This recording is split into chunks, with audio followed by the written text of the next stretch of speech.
A legacy that lives on. Patty Spitler's here, brought to you by Pet Pals TV with Leanne Hoy and the Nina Mason Pulliam Charitable Trust. So first, Patty, tell us a bit on how you're connected to this.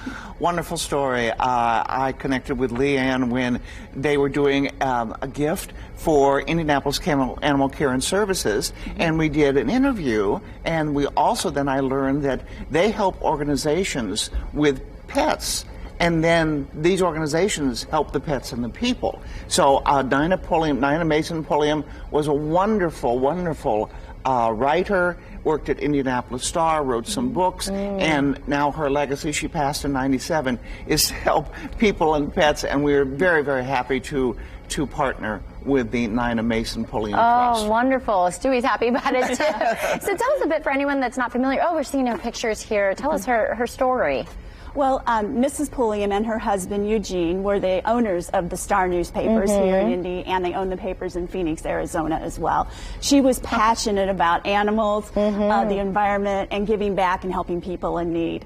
And when she passed away, she left her estate over $350 million to give to nonprofits and honor those things that she championed during her life. So we at the Trust try to honor her legacy and give grants to nonprofits. And since her passing 24 years ago, we have donated over $350 million to 1,000 organizations. Wow. So. That is amazing. Yes, yes. Applause for that. So we're not only talking about animals, we're talking about a broad spectrum. Right. 60% of all our funding goes to basic needs, and that's everything from shelter, employment, housing, domestic violence victims, foster youth, foster families, you know, anything that helps give people a hand up and helps them in their self-sufficiency. And then certainly the animals, too, that she had such a passion for. What are some of the ways that you guys are working to help them right now? About 10 years ago, we started our animal welfare initiative, and we work with the City Shelter, Indy Humane, the Face Clinic,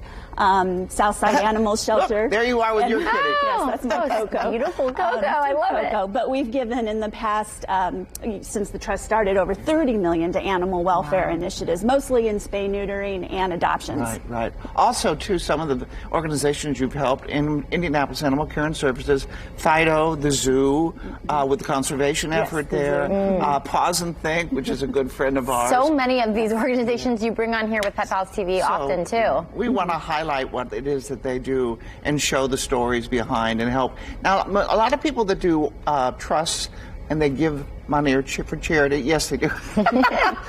Must have smelled like a treat there. Is they don't want people to know, but you think it helps people to give more if they if they know about you. Yes, yes. We really encourage others to give to these organizations.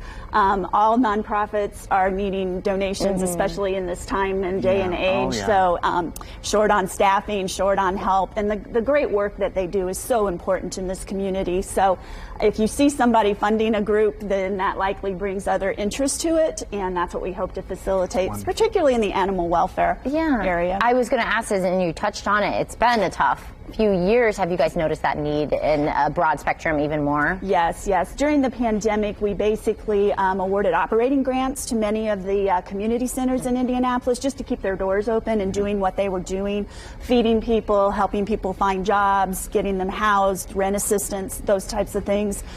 So we devoted a lot of extra money, if you will, and extra grants during the pandemic, and that's continuing a little bit. So we're still trying to shore up some organizations and help them. And it's so interesting to learn you guys are doing great work, but also just the history and the tie to such an influential person here in Indiana. So I love hearing that. Thank you. We hope that we're doing her legacy proud.